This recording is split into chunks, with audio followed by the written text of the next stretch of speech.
Don't let the internet or anybody else fool you and make you think that you need a ton of experience to start your virtual assistant business, because that just isn't the case. I started my business back in April of 2021 and have scaled it to 6 figures and have been growing it ever since. Now, notice I didn't say you didn't need no skills, girl, because you do need some skills, but you'd be surprised at the ones you're already kind of packing with you and you've gained along the way. Whether you realize it or not, you definitely do have skills. You just kind of have to figure out the ones that are going to work the best for you. We'll get to all that in a second though, so let's jump into the 3 easy steps you need to take to start your virtual assistant business today. First things first, you need to decide what you're going to offer, what you're going to charge, and where you're going to charge for it. These are like the basics in kind of offering a service. So I knew when I started I wanted to work with influencers. That's what I still do today because it was something I knew how to do. It was a skill set I already had, and it's something that I honestly really enjoyed then and still enjoy to this day. It's my absolute favorite thing to do. Love all things content creation, but that may look different for you. Think about what skills you already have from your corporate job or from your life or anything that you've learned along the way that can be valuable to another business. In the beginning, you may not know what you want to do at all, or you may not just sometimes we just don't think of the skill sets that we already have. So maybe you start with something simpler like data entry or general admin, or maybe you have a more niche specific skill set like video editing or bookkeeping. I'll link a blog post down below that shares a ton of different niches for virtual assistants to kind of get your gears going and get you started thinking. Now you have to set your rate, and this can totally depend on a ton of different things and different areas and niches and just all of the things. But at the end of the day, it's really up to you. I recommend generally starting in kind of that $20 to $30 range, and you can grow as your skill set grows. But pro tip, if you have a more niche specific skill set or a higher set of skills, you can charge more. So let's say we got general admin right here at $25 an hour, whereas maybe an OBM, an online business manager, maybe they charge $50 an hour. It just kind of depends on your skill set, how confident you are, your range, and how good you are at what you do, honestly, which we're all getting better over time every single day. So that's just something to keep in mind. More niche specific and the better your skill set, the more you can charge. But no matter what you're charging, I highly, if you didn't hear me then, hear me now, highly recommend putting it into package form. I have all my hourly rates in package form, so they can only be purchased in a package of 10, 15, or 20 hours per month. And I recommend that you do the same, because not only are you going to get paid more than $25, let's say your rate is $25 an hour, you're going to get paid for more than an hour or two at a time, but you're also going to be creating that recurring revenue, and that is the name of the game. It's what we like to see. So whatever you're doing, package it up, put a bow on it, and call it an hourly rate package. Also, for the name of everything that is just good in this world, get paid for your work. Do not do work without getting paid. Either you get a retainer up front and then the rest at the end of the project, or you get the full project up front. Personally, I get everything paid up front. My invoices are due on the 1st for the month that is forward. So that's what I do. I honestly haven't had any problems doing that. Pretty much every virtual assistant that I know and talk to personally does that. So whatever you're comfortable with, maybe you do that kind of retainer up front and the rest at the end for something like web design, or just different kind of industries or niches kind of have a little bit of a different footing about it. But whatever you do, don't work without getting paid. And here's a little 1A tip for you. That was once, we got a little 1A. This is kind of where you can put a name and branding for your business if you want to, but I really don't think that it's necessary. I did not have an actual name for branding for my business until I was over a year in, I want to say, or close to the end of a year, something like that. It took me a long time, but I just started because I didn't want to get stuck in the weeds, and I don't want you to get stuck in the weeds, because I'm the kind of person that overthinks and didn't really want to solidify anything until I knew, so I didn't. My invoices were all due to me as myself as my name, and then when I sent out my portfolio, it simply said Tamela Virtual Assisting across the top, and honestly, that worked fine. I didn't have any problems doing that until I solidified the social icing and what we are today and got our branding and stuff like that. But I just want to say, because this is one of those things that I feel like people just get hung up on. If you have a name in mind, go for it. You're famous, girl.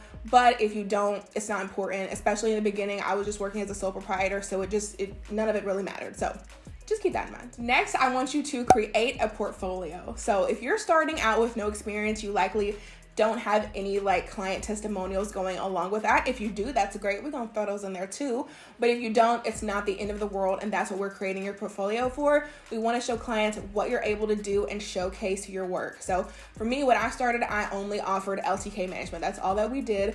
And so I created a portfolio of probably 5 to 10 different LTK posts and what I could do with the captions and everything. And when I talked to a client, that's what I sent them, because though I didn't have any client testimonials, that was an example of my work and what I could do. So I did put a little bit of time in upfront in creating those, but it paid off. It made its weight all the time, because that's what led clients. That's still what leads clients to book with me. We still have a portfolio, even though we have client testimonials now, and show kind of the work that we do. So I highly recommend creating one. It doesn't have to be anything super difficult. You are going to have to spend a little bit of time on it, but if you're a social media manager, maybe you're putting some captions and some post ideas that what you would do, LTK if you're doing for influencers, something like that.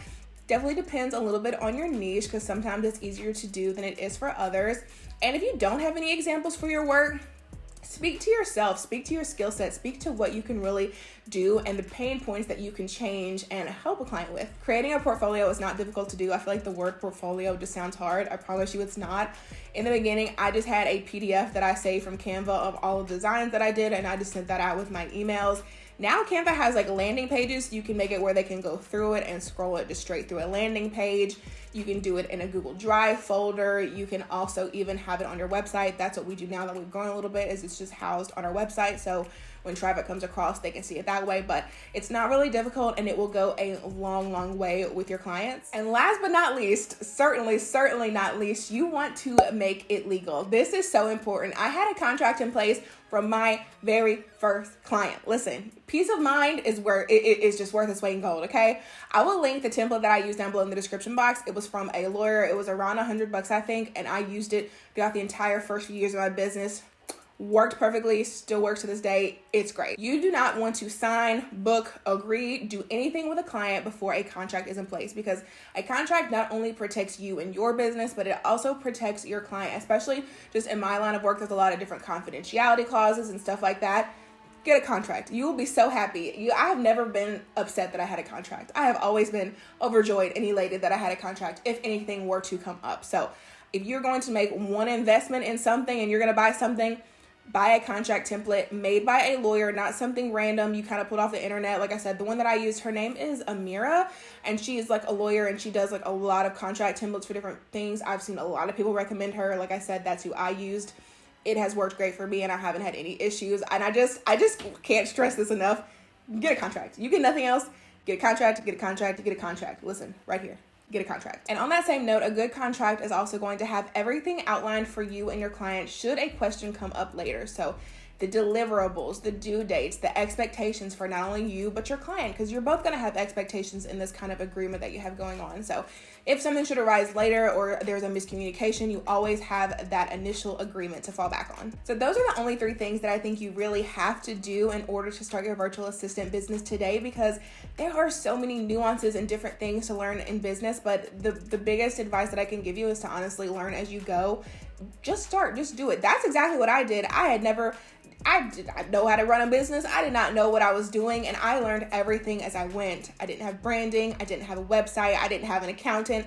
I didn't have any of those. I didn't have an LLC. I didn't have any of those things that I have today. I just learned as I went, and as I needed something, I got it, or as I learned something, I implemented it. Don't get stuck in the weeds. That's like my favorite quote. Don't get stuck in the weeds.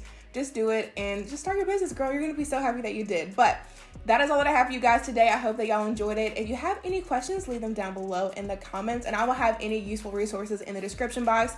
And I will see you guys in the next one.